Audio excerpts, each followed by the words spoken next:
Morality is the fruit of illumination. Morality will perform all this.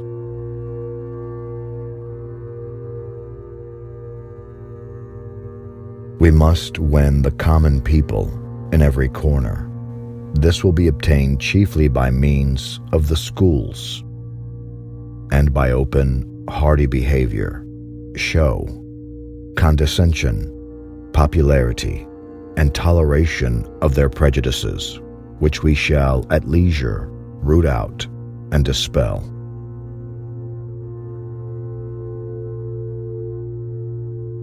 If a writer publishes anything that attracts notice and is in itself just, but does not accord with our plan, we must endeavor to win him over or decry him.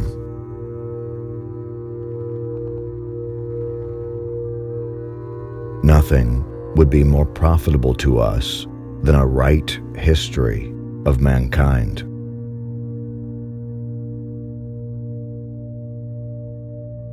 In another situation, and in an active station in life, I should have been keenly occupied, and the founding of an order would have never come into my head.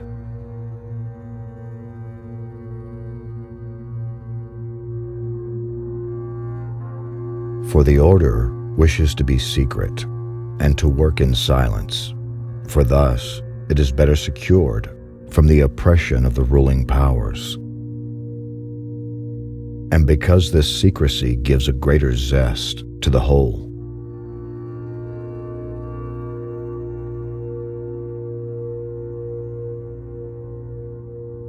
G is grace. The flaming star is the torch of reason.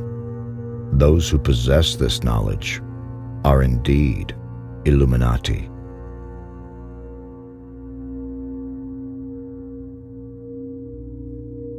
The head of every family will be what Abraham was, the patriarch, the priest, and the unlettered lord of his family, and reason will be the code of laws to all mankind.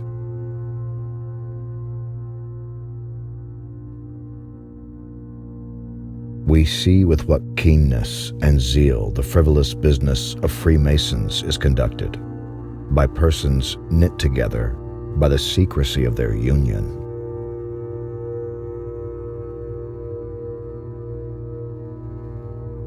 No one ever laid a surer foundation for liberty than our Grand Master, Jesus.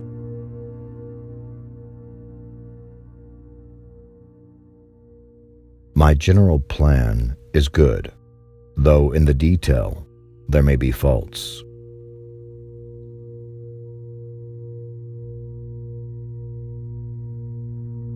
Salvation does not lie where strong thrones are defended by swords, where the smoke of censers ascend to heaven, or where thousands of strong men pace the rich fields of harvest.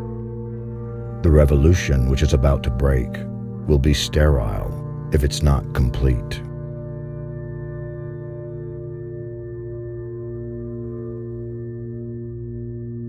The tenor of my life has been the opposite of everything that is vile, and no man can lay any such thing to my charge.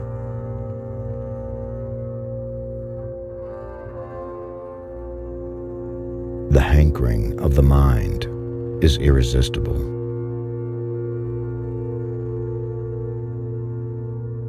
The first task of this association, therefore, must be to form the young members.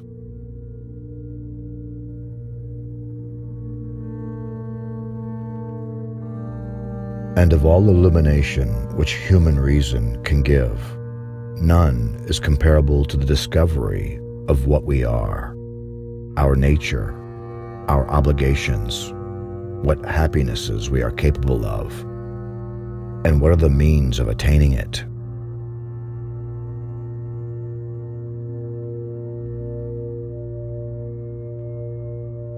The human race will become one family, and the world will be the dwelling of rational men.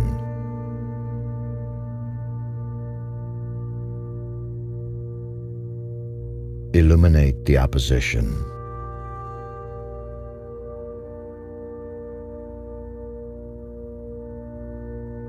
When man lives under government, he is fallen, his worth is gone, and his nature tarnished.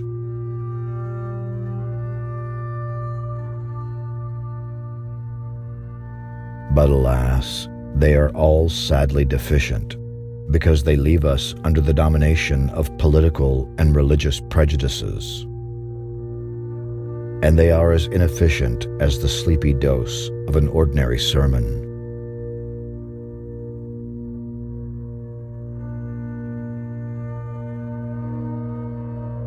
Let this circumstance of our Constitution, therefore, be directed to this noble purpose.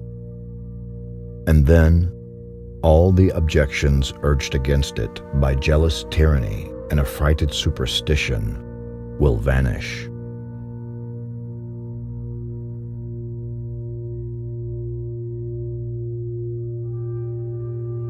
Who would imagine that I was to be the founder of a new religion?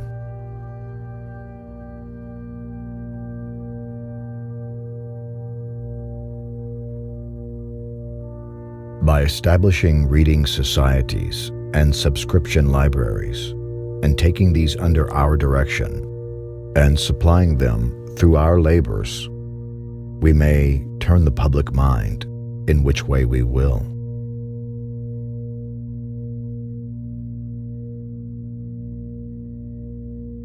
I am proud to be known to the world as the founder of the Illuminati.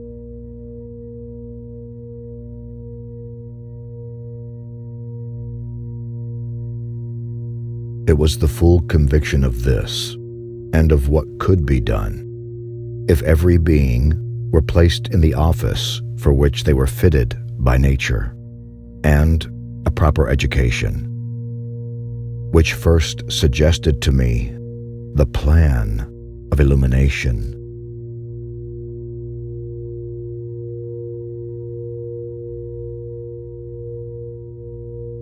A literary society is the most proper form for the introduction of our order into any state where we are yet strangers.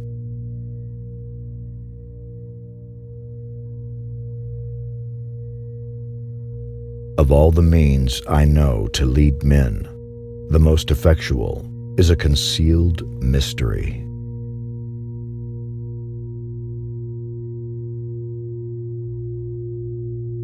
O mortal man, is there anything you cannot be made to believe?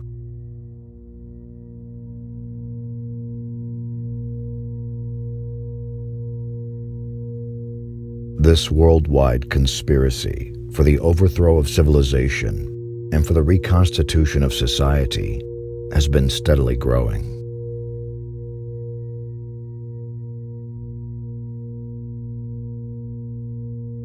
The great strength of our order lies in its concealment.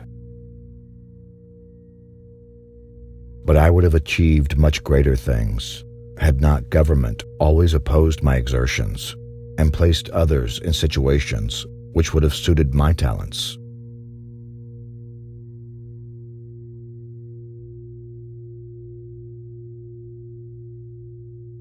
This is the great object held out by this association, and the means of attaining it is illumination.